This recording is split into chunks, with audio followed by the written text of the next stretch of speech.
चाहूँगा कि सिलीगुड़ी की जनता के लिए विशेष करके नया साल का एक और तोहफा मिला है और कल ही सिलीगुड़ी में वाटर सप्लाई के लिए और सीवरेज प्लांट के लिए दोनों प्रोजेक्ट के लिए करीब 800 रुपये की स्वीकृति केंद्र सरकार मोदी जी ने की है। मैं सिलीगुड़ी की तमाम काउंसलर, विधायक और हमारे जिलाध्यक्ष की ओर से सिलीगुड़ी की जनता की ओर से मोदी जी का बहुत आभार व्यक्त करना चाहूँगा। हम सबके जो है मंत्री और हरदीपुरी जी का भी मैं आभार व्यक्त करना चाहूँगा कि इतनी बड़ी सौगात जो है आज सिलीगुड़ी की जनता को मिली है। हम जानते हैं और पिछले दिनों में भी देखा, सिलीगुड़ी की आधी से ज़्यादा जनसंख्या जो है पानी के लिए सालों साल जो है पूरे साल भर तरसती रहती है और जब वर्षा के समय में इतना अधिक बारिश हो जाता है उसके कारण सीवरेज और ड्रेनेज सिस्टम न होने के कारण सिलीगुड़ी एक तालाब में बदल जाता है और उसके कारण अलग अलग नई नई प्रकार की बीमारियों के कारण हमारे बहुत सारे बच्चे उसके बीमार होते हैं, कई लोगों की जान चली जाती है। ये सब हम कई साल से देखते आ रहे हैं और मैं आभारी हूँ केंद्र सरकार का कि हमारे सब काउंसलर, विधायकों की जो इच्छा थी और बहुत शुरू से ही, जैसे 2021 के चुनाव में भी हमने कहा था और कॉरपोरेशन के चुनाव में भी ये हमारा सबसे बड़ा और अहम मुद्दा था और उसको हम सब लोग पुश करते रहे और केंद्र सरकार की तरफ से उसकी स्वीकृति मिली। 800 करोड़ की योजना में करीब 511 करोड़ रुपए जो है पानी सप्लाई प्रोजेक्ट में खर्च होगा सिलीगुड़ी कॉरपोरेशन एरिया में और साथ ही 275 करोड़ रुपए जो है सीवरेज मैनेजमेंट प्रोजेक्ट में खर्च होगा। मैं आपके माध्यम से यही चाहूँगा कि ये जो पैसे हैं वो सिलीगुड़ी की जनता के हैं और सिलीगुड़ी कॉरपोरेशन को ये पैसा मिलेगा और स्टेट के थ्रू सिलीगुड़ी कॉरपोरेशन में ये पैसा आएगा। मैं आपके माध्यम से हम सबके मेयर गौतम दा और तमाम कॉरपोरेशन से जुड़े हुए जो भी अधिकारी उनसे निवेदन करता हूँ कि इस पैसे का सही उपयोग हो, क्योंकि जैसे स्वीकृति मिलती है ज़्यादा से ज़्यादा लोगों के पास, मेरे पास फोन इस बात के आते हैं कि प्रोजेक्ट तो सैंक्शन हो गया, अब ये भ्रष्टाचार होगा, इससे टीएमसी पार्टी फलेगी फूलेगी और आप ही को 2024 में चुनाव लड़ने में तकलीफ होगा क्योंकि ये पैसा आप ही के विरोध में उपयोग में आएगा। यानी यहाँ तक जो है आम जनता की एक धारणा बनी हुई है। मैं इतना ही कहूँगा, अगर कोई पैसा मैं लेकर के आ सकता हूँ, पैसा प्रोजेक्ट सैंक्शन करा सकता हूँ, तो पैसा रोकना मेरे लिए बहुत आसान और बहुत सरल है। मैं चाहूँगा ये जनता के लिए पैसा है, ये उन्हीं का पैसा है जो केंद्र सरकार ने दिया है। और दो दिन लगातार जो है सो पथराव हुए, एक एनजीपी में, दूसरा मालदा की तरफ, क्या कहेंगे सर? वंदे भारत ट्रेन में जो पथराव हुआ इसका बहुत बड़ा कारण है घुसपैठी, जिसके लिए पूरा नॉर्थ बंगाल के 8 जिलों त्रस्त हैं और मैं इसीलिए जिम्मेदारी के साथ कहता हूँ सीए का लागू होना अति आवश्यक है नॉर्थ बंगाल की दृष्टि से। एनआरसी का लागू होना अति आवश्यक है नॉर्थ बंगाल की दृष्टि से, क्योंकि एनआरसी और सीए हमको बचा सकती है। टीएमसी नॉर्थ बंगाल को खत्म करना चाहती है और ये जो बांग्लादेश से, अन्य देशों से रोहिंग्यास और घुसपैठी नॉर्थ बंगाल में और सिलीगुड़ी में आए दिन इनकी आबादी जो बढ़ रही है, इसके कारण ऐसी असामाजिक जो है इस तरह की घटनाएं घट रही है। क्योंकि आप एक बात समझना होगा, जो भी घुसपैठी है, इन्फ्लिट्रेटर जो आता है भारत देश में, वो यहाँ पे शांति स्थापित करने के लिए नहीं आता। भारत देश की शांति को भंग करना, पैसा चुराना, इलीगल एक्टिविटी करना, ड्रग सप्लाई करना, गाय की तस्करी करना, लूटमार करना, हत्या करना, मर्डर करना, इन्हीं काम के लिए आता है। ये बहुत बड़ा कारण है। दूसरी बात, वंदे भारत ट्रेन कोई भारतीय जनता पार्टी की ट्रेन नहीं है। ये भारत सरकार ने एक तोहफा दिया है नॉर्थ बंगाल की जनता को कलकत्ता से जुड़ने के लिए, इसीलिए इसकी सुरक्षा करना आम नागरिक हम सब की जिम्मेदारी है। सरकार और प्रशासन लाचार है, लेकिन मैं ये आह्वान करता हूँ कि जनता इसकी सुरक्षा कर सकती है। हमको थोड़ा विजिलेंट रहना पड़ेगा। पुलिस की ओर से क्या कार्रवाई हुई मुझे नहीं पता, लेकिन रेलवे पुलिस की तरफ से जो इसमें एफआईआर हो चुका है और रेलवे पुलिस का मानना है जल्द से जल्द इन सब अपराधों में जो इन्वॉल्व है उनको ढूंढ के बाहर निकालेंगे और उनको कड़ी से कड़ी सजा मिलेगा। क्या इसकी सुरक्षा और भी बढ़ाई जाएगी ट्रेन की? केंद्र सरकार के रेलवे मंत्रालय, पुलिस और रेलवे मंत्रालय तय करेगा। एक सांसद का विषय ये नहीं है। लेकिन ये वास्तविकता है कि घुसपैठी के कारण न तो नॉर्थ बंगाल सुरक्षित है न वंदे भारत ट्रेन सुरक्षित है। सर अर्को वर्ष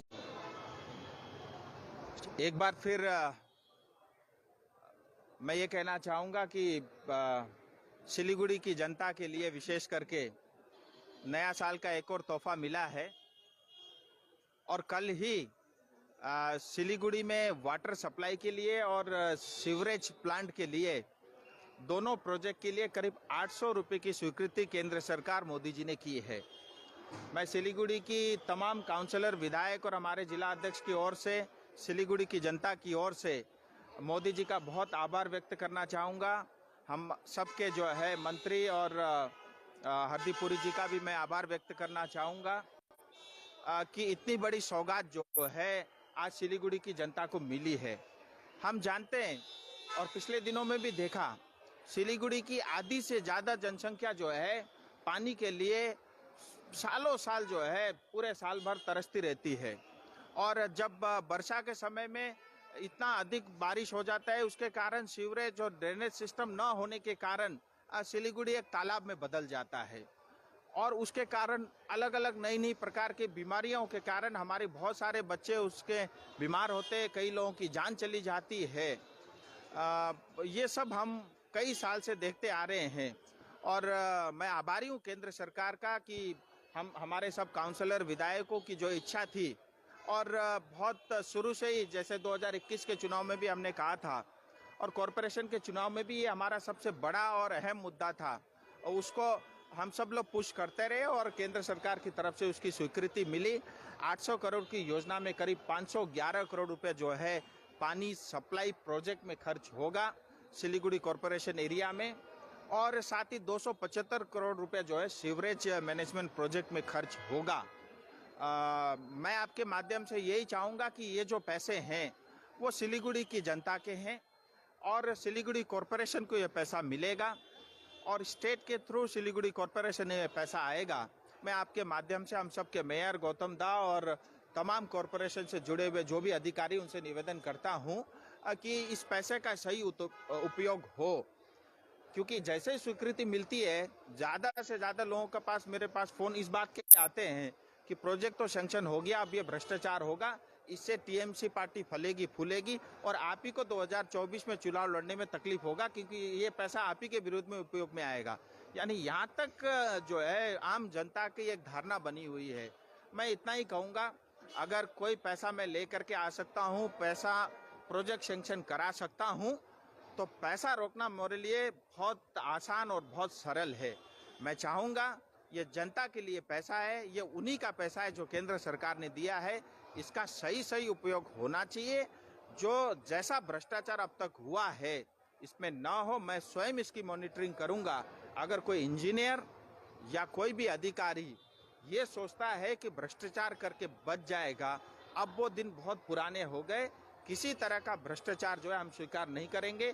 हमारे 5 काउंसलर टोटल प्रोजेक्ट की मॉनिटरिंग करेंगे और आम जनता से भी निवेदन मैं करता हूं कि किसी भी तरह का भ्रष्टाचार हो, कृपया आप हमारे कार्यालय तक पहुंचे और जो संभव आपके लिए मदद हो सकता है हम अवश्य करेंगे।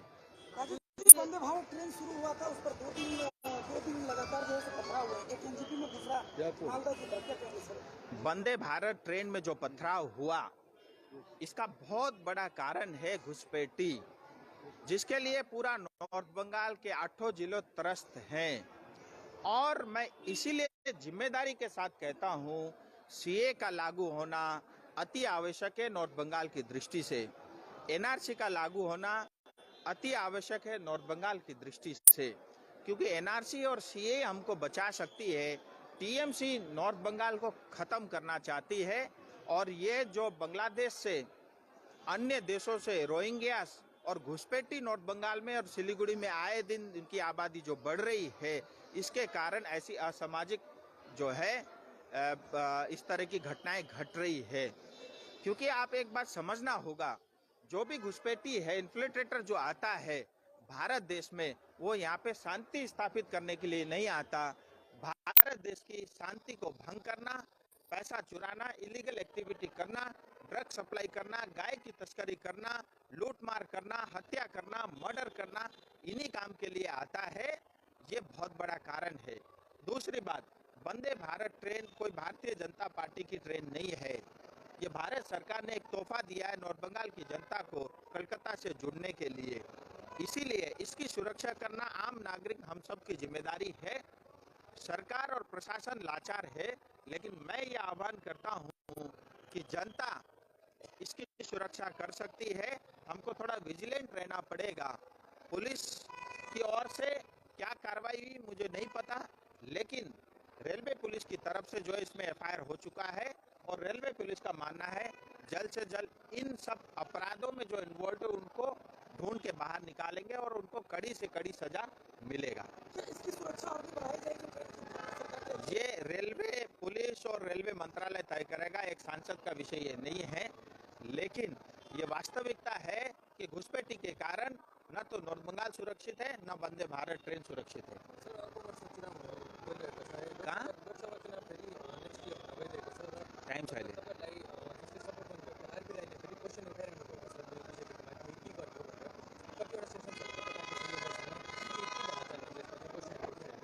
हेर्नुहोस्, आज जुन दार्जिलिङ पहाड तराई डुवर्सको र विशेष गरेर गोर्खाको अवस्था छ, यस्तो साहसी समाज र जाति, लडाकु जाति, मार्शल जाति आज तपाईले हेर्नुहोस् बाटोको लागि पनि आज अनसनमा बस्ने अवस्था, यो अवस्था आज हामीहरूको भइसकिरहेछ। र बेला बेला म आफै पनि सोच्छु यसको दोष किन मैले राज्य र सरकारमाथि थोप्नु र आज जुन अवस्था दार्जिलिङ तराई डुवर्सको छ, गोर्खाको छ, कहीँ न कहीँ त्यसका लागि जिम्मेदार पास्टमा हामीहरूका जति पनि नेता र लिडरहरू भए उहाँहरू नै जिम्मेदार हुनुहुन्छ। र जहाँसम्म आरबी साईले के भन्नुभयो त्यो मैले हेरेको त छुइनँ, तर निश्चित बस्नुहोस् केन्द्र सरकारले यो विषय माथि अध्ययन र निर्णय लिने प्रक्रियामा अघि बढ्दैछ। र तपाईले हेर्नुहुँदैछ डेभलपमेन्टका कामदेखि लिएर केही न केही घोषणा हर महिना हर हप्ता हुँदैछन्। अवश्य नै गोर्खा जातिलाई लिएर दार्जिलिङ तराई डुवर्सलाई लिएर पनि ठुलो घोषणा हुन्छ। र म अहिले समय तोकेर भन्दिनँ, किनभने अब यो यस्तो समय हो, अब यहाँ बोक्सी लाग्ने बेला पनि सुरु भइसक्छ। त्यही भएर समय आउन दिनुहोस्, त्यसको घोषणा गर्छ। र हामीहरूलाई बचाउन, नर्थ बंगाल बचाउन, दार्जिलिङ तराई डुवर्स बचाउन भने भारतीय जनता पार्टी र मोदीजी नै।